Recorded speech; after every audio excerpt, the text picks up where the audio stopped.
ოკუპირებულ აფხაზეთში რუსეთის საგარეო საქმეთა მინისტრის სერგეი ლავროვის ვიზიტის შეფასება მსოფლიო მედიის მიერ.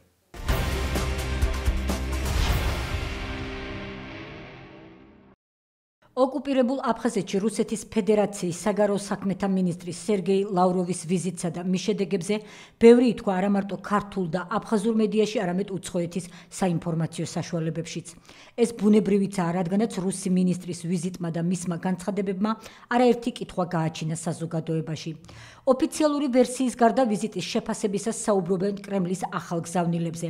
შეფასებები გაკეთდა აფხაზურ საზოგადოებაშიც. იყო ვერსიები, თითქოს ეს ვიზიტი რუსეთისა და აფხაზეთის სამუდამო ეგრეთ წოდებული მეგობრობის სიგნალია. ასევე სიგნალია ამერიკისა და ნატოსთვის, რომ რუსეთი რეგიონში საკუთარი პოზიციების დათმობას არ აპირებს. ნაწილმა კი რუსი მინისტრის ვიზიტში საერთაშორისო იზოლაციის მომენტიც დაინახა და თქვა, რომ სხვაგან ვერ მიდის ლავროვი და სოხუმსა და ცხინვალში მაინც ჩავიდეს. საინტერესო სტატია გამოქვეყნდა რადიო თავისუფლების პროექტ ეხო კავკაზას ოფიციალურ ინტერნეტ გვერდზეც სათაურით ლავროვი აფხაზეთში გახსნილი საელჩო დახურული კითხვებით, სადაც ჟურნალისტი ლავროვის ვიზიტის შეფასებისას რუსეთ-აფხაზეთის ურთიერთობებს ორაზროვანს უწოდებს. სტატიაში კორესპონდენტი აფხაზეთის საკითხზე მომუშავე ჟურნალისტ ანტონ კრევენიუკის საინტერესო მოსაზრებებს გვაცნობს.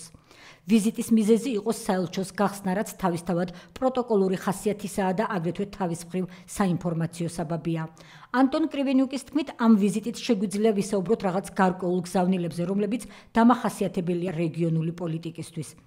აფხაზეთისა და რუსეთის ურთიერთობებზე საუბრისას კრევენიუკი აღნიშნავს, რომ საქმე ეხება ნორმალური პარტნიორული ურთიერთობების შესაძლებლობების ქონას, რომლებიც თავის მხრივ გულისხმობს ორივე მხარის პასუხისმგებლობას, ანუ ურთიერთობების გაგრძელებას ადრე ხელმოწერილი შეთანხმებების რეალიზაციისთვის.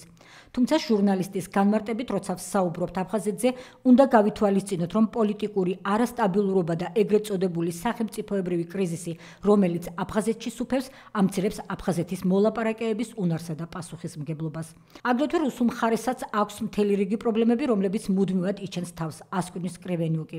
ეხო კავკაზას კორესპონდენტის კითხვაზე, როდესაც თქვენ თვითონ დაიწყეთ საუბარი ეგრეთ წოდებულ სახელმწიფოებრივ კრიზისზე და რუსეთ-აფხაზეთის ურთიერთობების არქიტექტურაზე, ამ ურთიერთობებში როგორ ჩაჯდება ეროვნული პროექტის შესაძლებლობები.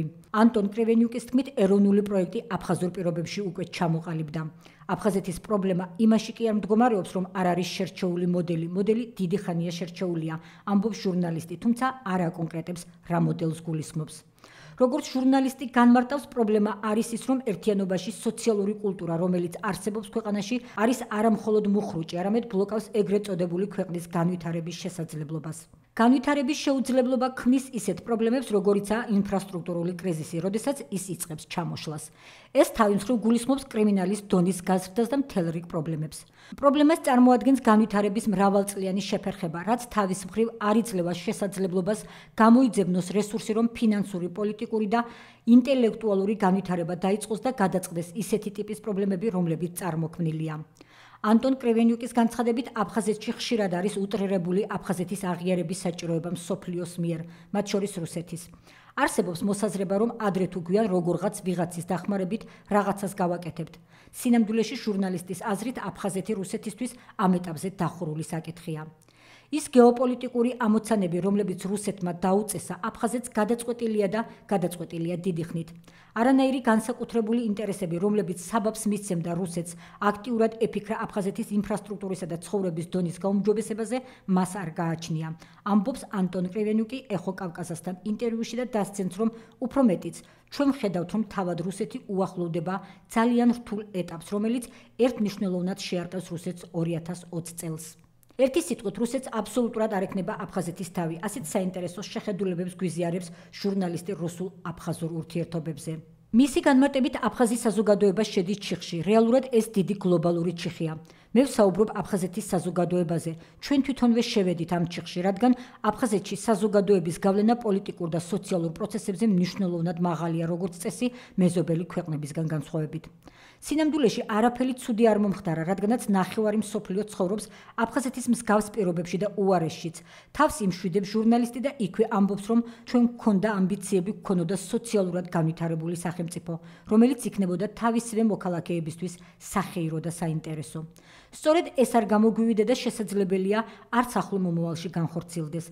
ასეთ ანალიზს აკეთებს ჟურნალისტი. როგორც სკოლაში ხდება თუ მოსწავლე ვერ აბარებს გამოცდას და ვერ გადადის მომდევნო კლასში, ჩვენ შემთხვევაში თუ ვერ ჩავაბარებთ გამოცდას, იქნება გარედან მართვა.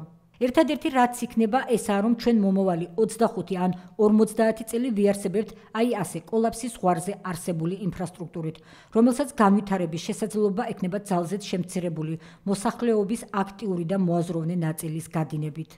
ეს იყო აფხაზეთის საკითხებზე მომუშავე ჟურნალისტის ანტონ კრივენიუკის საგულისხმო და საინტერესო მოსაზრებები რუსულ-აფხაზურ ურთიერთობებზე და მისი მძიმე პროგნოზი აფხაზეთის როგორც ეგრეთ წოდებული სახელმწიფოს მომავალზე.